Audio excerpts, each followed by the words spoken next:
Things were already bad, but they're going to get much worse. When they closed the Strait of Hormuz, we have seen the economic shocks, which, by the way, we have not even begun to actually see. In another couple of weeks, were the strait to stay shut down, we would be looking at global economic catastrophe. And because Vance, the most unpopular vice president ever at this point, has failed negotiations. The bad news is that we have not reached an agreement. We go back to the United States having not come to an agreement. They have chosen not to accept our terms. Trump has put in effect a U.S. blockade of Iran's blockade, threatening to stop any ships that have paid a toll to Iran to get through. We have a blockade going into effect so that Iran will not be able to sell oil.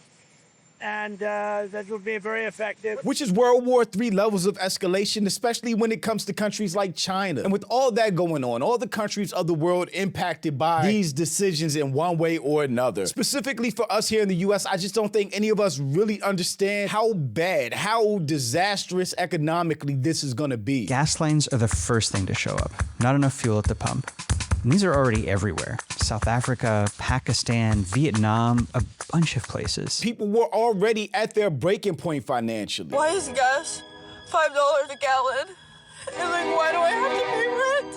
And why is rent so high? And why do I have to drive my car and get the gas that I have to get to go to the job that I have to pay for rent? Why do I have to do all of that stuff? But I'm Jude. Welcome to the channel. Please like and share the video. Don't forget to sub. Now, let's get into it. The gas prices, the national average for a gallon of regular holding steady at $4.11. It's been creeping up just a little bit every day. But what about diesel? $5.61 a gallon. Those big 18-wheelers spending a lot of money to gas up. That clip was actually from a few days ago, but still pretty much accurate. The national average for a gallon of gas holding steady at $4.11. It's creeping up just a little bit every day. I've been trying to keep my eye on prices with the site called Gas Buddy, which tracks the average per gallon per state. Right now, I believe California is the highest. Yeah, $5.83 per gallon. Oregon, $4.94. Washington, $5.43. I wanted to check where it was for where I live. So Maryland, $4.10. And I experienced all this myself. I shared a video of it on Instagram where it was costing me $65, $68 maybe to fill up my car. It's now over $100. Ain't no way. Ain't no way.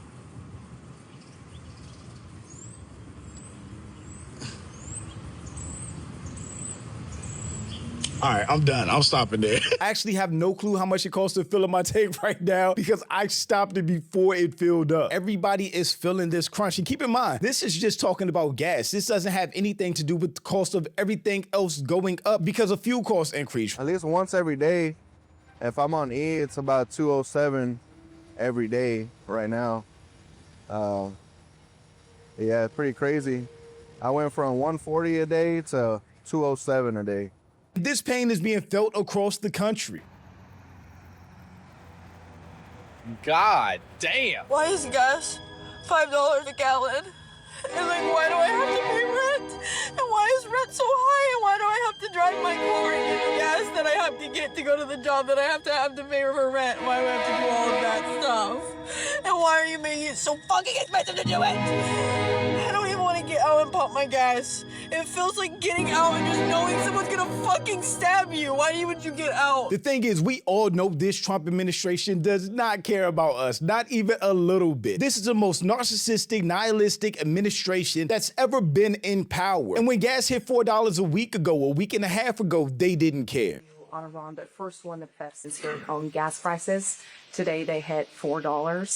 We're $4, yeah, and we have a country that's not going to be throwing a nuclear weapon at us in 6 months. But Americans are feeling the effects. And they're also feeling a lot safer. What is the to bring them? All I have to do is leave Iran, and we'll be doing that very soon, and they'll become tumbling down. And stock prices were up today almost to a record because they know two things. Number one, we have a safe country. What about rising gas prices for Americans who are concerned? General King, how are you? But yeah, we got a rough road ahead of us for the next few weeks, but it's temporary. I played a bit of this video by Max Fisher on stream last week, which explained how bad this oil shock is about to be, and that was before negotiation breakdowns and blockade threats over the weekend. But remember, it moves at the speed of a bunch of bicycles. So now it's January, and the oil is just finally reaching parts of Asia and Europe. And we're into February before it hits the US, and then it hits refineries in South Korea that then sends it on down these pink lines to Australia and New Zealand. So when the war starts and the oil stops flowing, there's actually still a ton out there, taking its long, lazy little bike ride around the globe. For most countries, the oil shutdown has not reached us yet. We're still getting shipments that were sent out before the war started. If you look at that map again, it says most deliveries to the US will stop around April 15th. In Europe, they stop around April 10th. Asia, April 1st. So in parts of Africa, it was March 20th. We're already well into it. A lot of countries that are already impacted by fuel shortages are going to 4-day work weeks, closing schools on some days, enforcing days where cars can't be driven, or curfews. All of this is happening right now, and it really hasn't hit America yet. But just to remind everyone, this was not a problem for us. The Strait of Hormuz was already open. They weren't policing it. Nobody had to pay a toll to get through. There was no blockade. We had a deal with Iran going back to 2015, the same exact deal that the Trump administration is trying to get now. Trump created this problem by forcing us into a war with Iran for absolutely no reason. And now it seems like there is no going back to the Strait of Hormuz being open for free without a toll in any foreseeable future, because Iran now recognizes the power that it has over the global economy. Donald Trump has well and truly fucked us. And he has fucked the rest of the world as well. And here's why. The Strait of Hormuz, which we have heard about ad nauseum, this is a strait through which 20% of the world's oil goes, right? Used to be open. It used to be free. And the United States was a big part of the reason that it was, because 45 years ago, we negotiated this agreement where all of these types of waterways would be free so that everybody could use them. But what Iran has now realized as a result of Trump's illegal, stupid war is that they have a weapon more powerful than a nuclear weapon, which, by the way, they're still capable of getting because Trump did not get their uranium. But that weapon is just closing off the Strait of Hormuz, which for them is really quite easy to do anytime they want. When they close the Strait of Hormuz, we have seen the economic shocks, which, by the way, we have not even begun to actually see. In another couple of weeks, were the strait to stay shut down, we would be looking at global economic catastrophe. They know this. And now they are going to use it to extort us and everybody else. What they want, and can get if they want, is $2 million per ship. About 100 to 150 ships go through the Strait of Hormuz per day when everything is normal. We are looking at tens of billions of dollars that they will make that they weren't making before. I don't know who Donald Trump thinks he's fooling, but they have all the cards. And guess who gave them to them? This guy right here, Mr. Make America Great. Iran will now make hundreds of billions of dollars reopening the Strait of Hormuz. It was literally open before Trump's dumb war without any tolls, free, and now they get to rake in cash by plane load. Honestly, that is a massive understatement. Never before has an American president gotten bent over like this. Terrible for our country. The world is laughing at our lack of leadership and low IQ people making decisions. From a world perspective, everyone else is looking at Americans, blaming us for putting Trump in power, not realizing that 75 million people, half of America, voted against Trump. He is not our guy. We did not put him in power. We do not want Trump. And even the people that did, even the people that fell for the MAGA grift, are now openly showing their regrets, but it's too late. I was one of those guys back in 2020, 2024, shit, even 2016 before I could vote.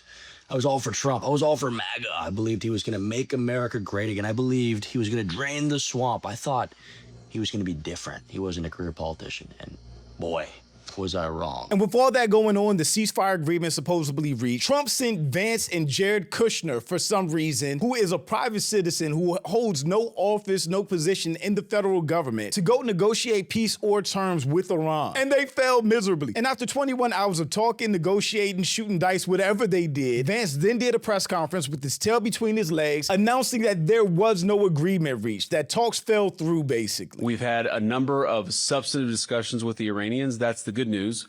The bad news is that we have not reached an agreement.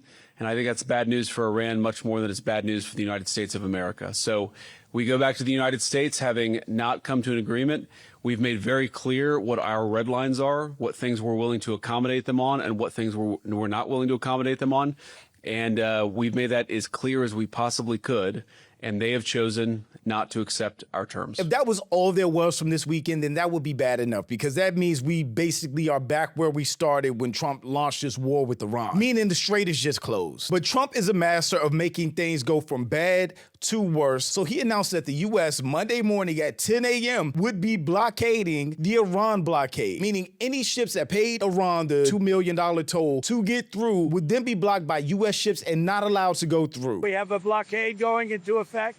That'll be 10 o'clock tomorrow. Other nations are working so that Iran will not be able to sell oil, and that will be very effective. But what we want to do is we want to, and again, we don't need it. What we notice and what we see and what I think is maybe my idea, maybe not, I don't know. But there are many boats heading toward our country to fill up with oil and then go and take it. So they're not going to go through the Hormuz Strait. And ultimately, that'll be corrected. But in the meantime, they're using us. We have more oil because of drill, baby, drill. This is a dude that has just lost touch with reality and does not know what's going on at all. This is World War III levels of escalation for any major country. If the U.S. starts blocking ships from going through that have their own militaries to escort their own ships, what does that mean for anybody? And from an economic standpoint on top of that, J.D. Vance failed. And now Trump will block the Strait of Hormuz from being used by anyone at all, which is insane. We started a war for no reason following Israel. We caused the Strait of Hormuz to be blocked, to be weaponized, and now we're threatening to militarily block anybody that does go through the strait. Get ready for oil prices to soar on Monday. Countries are already coming out rejecting Trump's blockade. Spain rejects Trump's Hormuz blockade threat. The U.S. military blockade on Iranian ports started 10 a.m. today after weekend peace talks in Pakistan faltered. Trump said the U.S. will sink any Iranian fast attack ships that come near the blockade. There's so much going on with this at so many levels that it's hard to keep track of. But at the end of the day, it is going from bad to worse for everyone on a global perspective. And there doesn't look like any de-escalation or any real solution in sight for any of this. That again, I have to reiterate, didn't have to happen in the first place. There's no reason for us to be in a war with Iran right now. But I hope even with that, everybody is as good as you can be, taking care of yourself, taking care of your family, trying to save whatever money you can, and just prepare for the worst, hope for the best, because I think that's what we're all doing right now. Shout out to my channel members. Thank you so much for supporting, and thanks for watching. Y'all let me know what you think about all this in the comments. Also, make sure you check out the next video, and don't forget to follow me on Instagram for behind the scenes and life stuff, and I'll catch you next time. Peace.